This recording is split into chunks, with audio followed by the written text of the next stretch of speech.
Yeah, I Okay. know Tom. He's All right. just We're up here in 30 seconds. okay.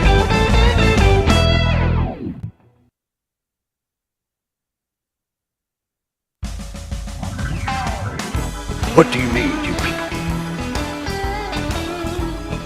What do you mean, you people? I know Kung Fu. Show me.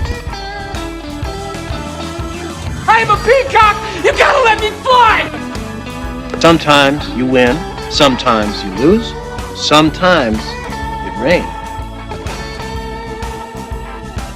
It's the Al Travis Show. Love having him on. He's Senator Rob Kupec on the Al Travis Show. Senator, how are you doing today?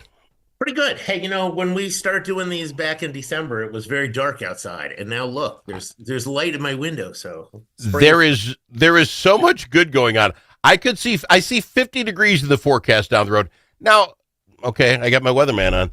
That seems to me even a little bonus warmth for February, isn't it? I mean, we're a little over the top. I could get rid of all my snow by the end of the week, in my opinion. it is, and some of it is, if you don't have much snow on the ground, snow Yeah. reflects the heat back out, and you lose it. Oh, So okay. you get a few extra, always get a few extra degrees when you get that soil exposed. Do you factor that in when you're doing the weather? Yes, you Oh, do. you do? Yeah, and then it's crazy because you'll have I forecasted in Fargo. Yeah. The airport sensor is around a farm field, and you will make a forecast, and then all of a sudden you're like, oh, I was off by like 7 degrees today, and you drive up there, and I'm like, oh, the field opened up. Now I have to. And there's the pine tree effect. So like when you move to the east, like Detroit Lakes and up towards Baudette, they have pine trees, and those green trees suck in more heat, and they'll be warmer in the spring when the sun. Those sons of a really, I did not. Okay, well, So you got to factor that in too when you're making the forecast. Yeah. not easy being the weatherman. Yeah, just you can feel it. There's more sunshine. You feel a day like this coming up today. It just almost makes me giddy. I'm just now. I know there'll be a crap load of snow in March, but it's always warmer and yeah. Good call on the sun. You an Olympics guy? I like the Winter Olympics. I do like them a lot. I think because when I was a kid, 1980 Lake Placid happened. Yeah. It played in your psyche. I think, you always have kind of an affection for them. Can I say that? Because I absolutely love the Olympics. I'm more of a winter guy than the summer, which is kind of weird. But what I don't, they had the big ice skating, dancing competition, and evidently gets huge ratings. So I know I'm going to get in trouble for this. Can't watch that stuff because I don't know it well enough, and it's all about judging someone by whether their toe pointed out or up, and I can't catch it. So I'm just looking, oh, that was pretty, and then a score comes up. I have no clue. But the other stuff where they time it, I'm all over it. I'm almost like a luge expert now when they're coming down, and oh, he went too wide on that one or too short. I could never do it, but I love the Winter Olympics that are winner take all kind of things. Does that make any sense? I don't like the choreographed or judge stuff. Oh, yeah, I get it. I will also say, the people who watch the ice, dancing, skating, yeah. they are. I once had to interrupt that for a weather thing. They were the meanest of any group of any show that I ever had to interrupt as a television media outlet. So mean. So mean. They said nasty things to Rob Kupec. I want no names. That is so funny. Yeah. They're big into it. I understand it. And it's the same with gymnastics. I'm not ripping gymnastics, but because I don't know enough about it, they all seem to spring and pound and do a triply, quadruply thing. Good for you. It looks impressive, but I have no idea why someone wins and doesn't. So that bothers me. The stuff that's judged, because it is, even, yesterday I was listening and there was a story and they're like, sometimes the music you pick has an influence over the judges. That shouldn't be. I mean, Yeah. So I even get into like even some of the weird stuff like the rowing, the oarsman guys. right. I get into that. I'm like, and I have no clue why. I can't imagine just practicing that for 4 straight years and then jumping in there and losing. I don't know. I like the Olympics. Like bobsledding too. Same thing. I marvel at that. It's just fun to watch. I think I could be a bobsledder. Not the one single guy, but where they have the 4 people and they stuff the fat guy up front so you get the weight going. I just got to be that guy. Run 5, 6 steps, Okay, plow into the front of that bad boy, and then let the rest happen. but don't they? Aren't they the driver? Don't they steer it a little bit up front? Do you have to have a little Oh, skill on that? that kind Yeah, of sucked. sorry. Maybe I could be a Sorry, middle guy. Just sorry, I just wait in the middle. sorry, I just dashed your Olympic dreams. Well, that the one that okay, we're spending too much time. The one that I really love the Olympics, and again, cross country skiing. I have no time for it. I mean, obviously, look at my physical physique. I'm not one to just run out and go long distances in the snow for fun. But cross country, and then it's called the biathlon, where they cross country ski for a couple miles around a circle, and they got to stop and shoot a target. Yeah. And if they miss once, they got to go an extra lap around the track. I would die. I'd love that one. They should do that in like track and field. Have them do something. You didn't do it fast enough. Got another lap, and just see how long they last. I would love that. And now they've got the new one where you have to go up the mountain on skis and then ski back down the mountain. Yeah. So, Just finding ways of torturing ourselves. yes. All right. Yeah.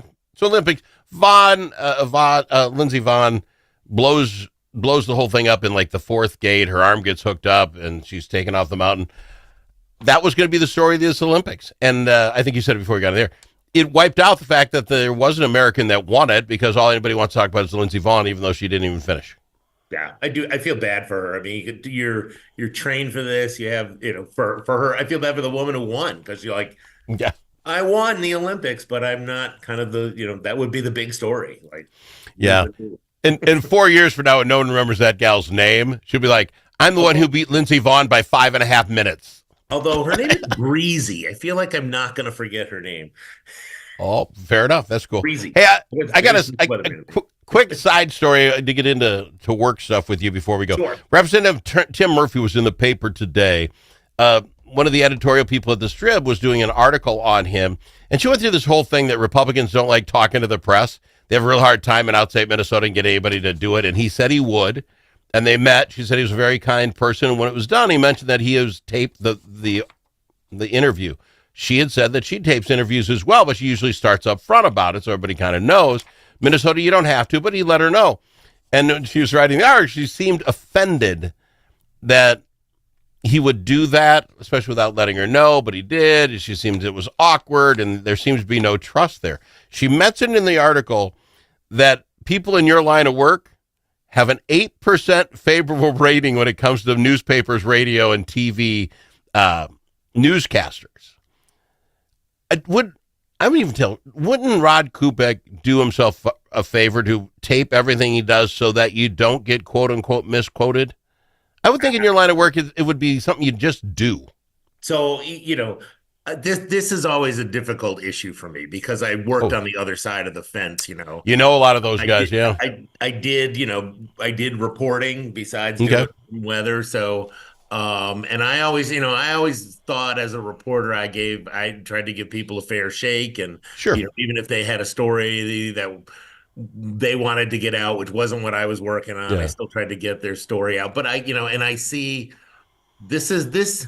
Here's an issue that probably actually cuts across political lines. That's what I'm saying. So many colleagues on both sides of the aisle do not want to talk to the press, are a little distrusting of the press. And I always feel like the I was on the other side, and I know that poor reporter's trying to make a deadline, and he's got they've got a boss who's like, you got to get this. Yeah, I try to be as generous as I can, but I think in that case, Rep. Murphy, if he doesn't have a relationship with that reporter, it doesn't know them. I'm okay if he, probably did that. I mean, she shouldn't be asking anything that, she wouldn't want recorded, unless you're just, sometimes you're just, a little banter off the side. You don't want before you think it's like really going to be the interview. You're just kind of BSing. Right. So that might be the only point where it's talk about up front, because sometimes like you'll chat about just doofy stuff, about your family or something like that. Maybe you don't want that recorded. So and do reporters take that off the record or put that on? Do they follow that a lot if you're in an interview? Can you do that if you're sitting there and you're hammering something like, say, oh, by the way, that's off the record after you've already said it? Can you do that? I don't even know. Usually if I didn't say something, I try to catch it up front. I will, and when I have said, look, I'll tell you, this off the record, they have kept to their word. Because the other thing is, if they're a good reporter, they're going to want to come if they do something like that, then they're never, they're going to lose Yeah. credibility and not ever be able to talk to anybody. What gets me more about it is now AI. Even the Super Bowl commercials had some AI created ads. They don't need much of your voice, and this is why I would say my professional opinion for you, always have a tape recorder, is that people can take you doing this show, feed it through AI, and then have it say something completely different that you've never said in your whole life, and ruin, again, your campaign or your life. Say, yeah, Rod Kupec, he said whatever, and you're like, I never said that. Promise, I never did. They're like, I heard it with my own ears, Rob. You guys, it's tough. And it's the audio. The video part's even scarier because they can manipulate it video-wise. Because you could be like, the audio ad, you could maybe get out of that, but sometimes the video stuff has gotten so good now. It's scary. I saw one with quote unquote Biden just before he left the presidency behind the Resolute desk, and if he hadn't gone off on the Effenheimer and you all suck and it wasn't him, I mean, it was funny when we knew it wasn't it. But his lips moved. It looked like him. If he was given the State of the Union address and it was going on, you would not have known. That scares me about where we're heading in all of this. Talking Baby podcast. They have a baby. That is so funny. Interviews the dog, and it's so. But I'm like, it really looks like that baby's talking. Yeah. We got to go to break. But real quick, isn't that going to change the way everybody runs for elections? Now, maybe not right now in a state Senate race, your race. But when it comes to a state race, you could get, quote unquote, Amy Klobuchar, somebody with no scruples, putting out a video that, went all crazy nuts on her, her saying something she would never say. And people are going to believe it because they saw it with their own eyes. Yes, I know. I know. And it is. Well, and then on the other, flip it around, there are things, that we are seeing with our own eyes, and some people aren't believing them. Well, that's my point. You don't know. I know. You do not know what to believe anymore and what not, even if you saw an actual clip. But and we've legislatively been trying to figure out, certainly, we've had legislation about some of these deep fake videos and, going after, you can go after, your, making sexual content out of somebody who was never posing naked. Yeah. That's even more horrific than, Is this a hard, I know it's hard law because what's comedy, what's not, but I don't know why you couldn't make a law that if something is disputed as a fake, you tell me there isn't some Elon Musk knucklehead out there that can look at the metadata, whatever in the world that means, and find out that it was fake. And once they find that out, then you can either sue the living heck out of them or they can go to jail. You know what I'm saying? If the penalty is bad enough, people won't screw around with it. That's what I think. That's where we're going to have to go on it. And obviously, parody always has. We've always made exception for parody. And if you get, Weird Al makes a funny song, that's parody. But he's funny. That's different. I got to go to break. I've got him. Senator Rob Kupec. More right after this. At LGH Wealth Management, our mission is to create financial empowerment through independent, personalized, and authentic financial planning. That means meeting you where you are and helping you get where you want to go. Whether you're a business owner planning for growth, succession, or a future sale, or a hardworking individual looking to get ahead, reduce stress, and tackle life's financial challenges, we're here to help. From retirement planning and investment management to tax-efficient strategies, estate planning, and risk management, LGH Wealth delivers comprehensive guidance you can trust. Call LGH Wealth Management today at 507-525-7324. That's 507-525-7324. Securities offered through J.W. Cole Financial Incorporated, JWC, member FINRA SIPC. Advisory services offered through J.W. Cole Advisors Incorporated, JWCA. Lubeck Geisler Ham Wealth Management Incorporated and JWC JWCA are unaffiliated entities.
The Al Travis Show, the last place you can go and hear all sides. Respectful, thoughtful, and grateful. We've got him, Senator Rob Kupec. Senator, out of NPR News today, at least that's where I saw it, they did a preliminary analysis. This is done by that Optum group we brought in, of Minnesota Medicaid payouts.